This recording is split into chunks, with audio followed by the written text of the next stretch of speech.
Hi friends, వీరాస్ intraday తెలుగుకి స్వాగతం. So first Nifty bank నుంచి వద్దాం మనం రెగ్యులర్గా వచ్చినట్టు. సో నేను మొన్న ఏం చెప్పానంటే ఎప్పుడైతే ఇది బ్రేక్ చేస్తుందో దీనిపైన ఎక్కడన్నా ఓపెన్ అయిపోయి ఎప్పుడైతే దీన్ని బ్రేక్ చేస్తుందో అప్పుడు వెంటనే ఇమీడియట్గా మీరు పర్చేస్ చేయమని చెప్పాను. ఓకే, సో కాకపోతే పొద్దున్నే మనకి నెగిటివ్గా ఉన్నింది, కొంచెం ఫస్ట్ క్యాండిల్ కొంచెం నెగిటివ్గా ఫామ్ అయింది, కొంచెం ఫియర్ ఉండొచ్చు, వెంటనే ఎవరు ఇన్వెస్ట్ చేసి ఉండకపోవచ్చు. సో ఇక్కడ వచ్చేసేసి ఇట్లా లో చేసినట్టు చేసి మళ్ళీ మనకి పైకి వెళ్ళింది. పైకి వెళ్ళినప్పుడు ఇక్కడ ఒక రెడ్ క్యాండిల్ ఫామ్ అయ్యి ఇక్కడ బ్రేక్ ఇచ్చింది. అట్లీస్ట్ ఇక్కడ ఇది బ్రేక్ ఇచ్చినప్పుడు ఓకే, హై బ్రేక్ ఇచ్చినప్పుడు మీరు ఎంట్రీ తీసుకోంటే మంచి ప్రాఫిట్ వచ్చేది. ఇక్కడ తీసుకోంటే లేదు, అక్కడ కూడా మీరు ఐడెంటిఫై చేయలేకపోయారు అంటే పైకి వచ్చిన తర్వాత మీకు గ్యాప్ అప్ అయిన తర్వాత కొంతసేపు ఎక్కడైనా ఇట్లా ఫామ్ అయ్యి ఇట్లా బ్రేక్ ఇచ్చినా కానీ తీసుకోమన్నా కనీసం ఇక్కడ తీసుకున్నా కానీ మీరు ప్రాఫిట్స్ ఉండేవాళ్ళు బ్యాంక్ నిఫ్టీకి అయితే. సో అలాగే ఇప్పుడు మనం నిఫ్టీ చూసుకున్నామంటే ఎప్పుడైతే దీన్ని క్రాస్ చేస్తుందో అప్పుడు మనము వెంటనే పొజిషన్ తీసుకుంటే మంచి ప్రాఫిట్ వస్తుందని చెప్పాను. కాకపోతే ఇక్కడ మనకి ఏమైందంటే గ్యాప్ అప్ ఓపెన్ అయింది.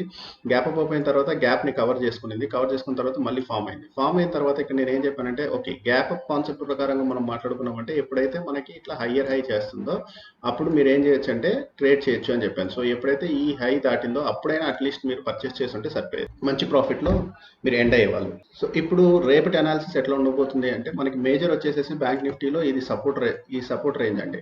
సో రేపు ఫ్లాట్గా ఓపెన్ అయ్యి కిందికి వచ్చింది అనుకోండి. ఫస్ట్ ఆఫ్ ఆల్ ఫ్లాట్గా ఓపెన్ అయిన తర్వాత రేపు ఇంత కిందికి వచ్చితే ఇక్కడ ఏం చేయాలంటే సపోర్ట్ తీసుకోవాలి.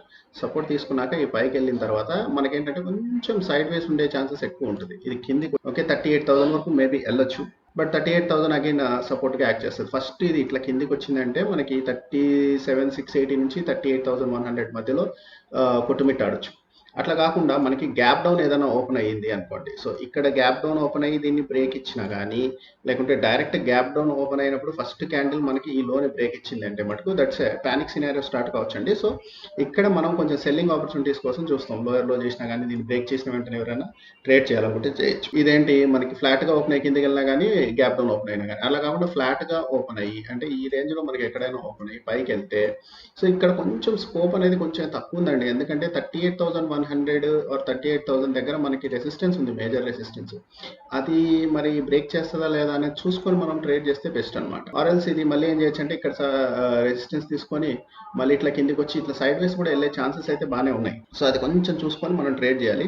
సో అప్ సైడ్ మనకేంటంటే హయ్యర్ హై ఫామ్ అయినట్టు కానీ ఏదన్నా ఇట్లా ఓకే, లేకుంటే ఎక్కడన్నా ఈ 38,000 దగ్గర మనకి కొంచెం టైం స్పెండ్ చేసినట్టు కానీ ఉన్న తర్వాతే మనము ట్రేడ్ చేస్తే బెస్ట్. డైరెక్ట్గా మీకు 38,100 ఆర్ 38,000 పైన ఎక్కడన్నా దగ్గర ఎక్కడన్నా ఓపెన్ అయ్యింది అనుకోండి, కొంచెంసేపు వెయిట్ చేయండి, ట్రెండ్ లైన్ తీసుకోండి. ఎప్పుడైతే ట్రెండ్ లైన్ బ్రేక్ ఇస్తుందో అప్పుడు పర్చేస్ చేయడానికి అయితే చూడండి. కానీ అది గ్యాప్ అప్ ఓపెన్ అయినా కానీ ఫ్లాట్గా ఓపెన్ అయినా కానీ బ్యాంక్ నిఫ్టీ అనేది. ఇంకా నిఫ్టీలోకి వచ్చి చూసామంటే మనము నిఫ్టీలో మేజర్గా మనకు వచ్చేసేసి ఏంటంటే సపోర్ట్ వచ్చేసేసి 17,250 అండి.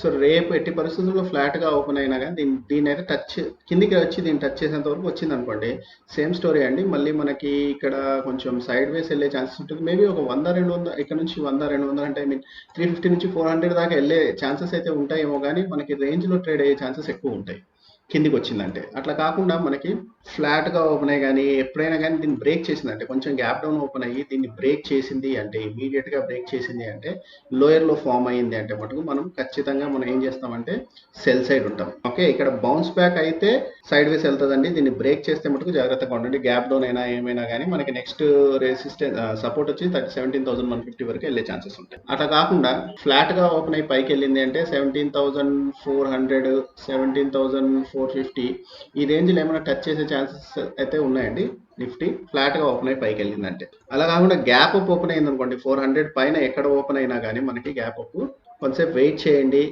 ఇక్కడ ఈ రేంజ్లోనే సపోర్ట్ తీసుకోవాలండి. ఎందుకంటే కిందికి వెళ్ళింది అంటే మళ్ళీ సైడ్ వేస్ వెళ్ళే ఛాన్సెస్ ఉంటాయి. ఈ రేంజ్లో ఎక్కడైనా సపోర్ట్ తీసుకుంటే మీరు ఒక ట్రెండ్ లైన్ తీసుకొని దాన్ని బై చేయండి.